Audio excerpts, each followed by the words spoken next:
All right, the 24 volt conversion is going well. I got some 2-gauge battery cable here. This is actually jumper cable because 2-gauge copper cable is very expensive.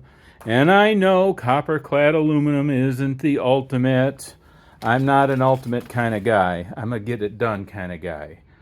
And so I nipped a bit off with my trusty utility knife.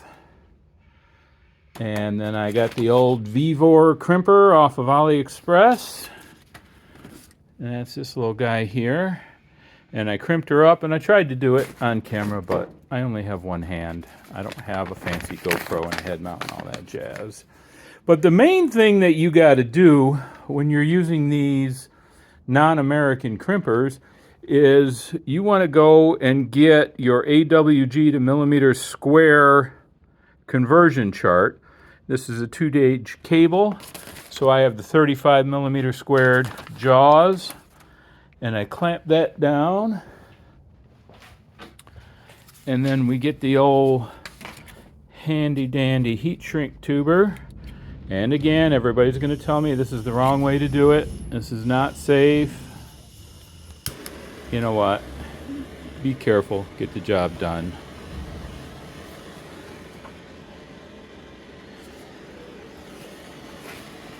And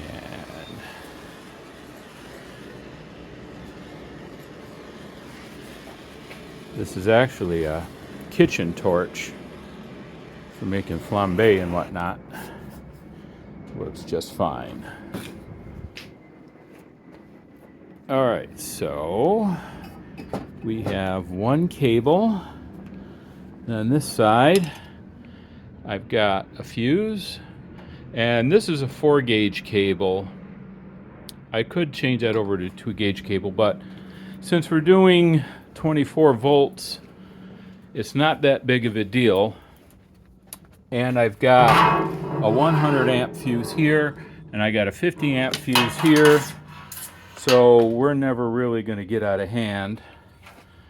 And these are the battery trays. They're looking good. So I'll put all of my lithium iron phosphates here.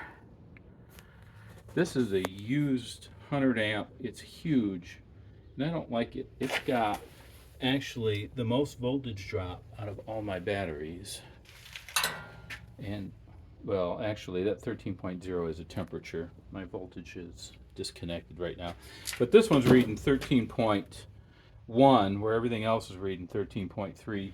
That's my 200 amp Renogy that I'm getting ready to hook up, and I don't have a battery box for this guy because she's so big and heavy.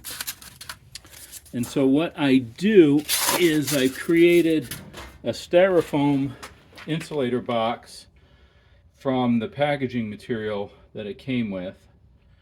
And I'll stick that on there, and then I'm going to put my other two glass mat Renogy batteries here. So that's going to make one 24 volt circuit, and then all of my lithium iron phosphate will make another 24 volt circuit. The charging profiles for iron phosphate and glass mat are so close that I'm not worried about the slight differences.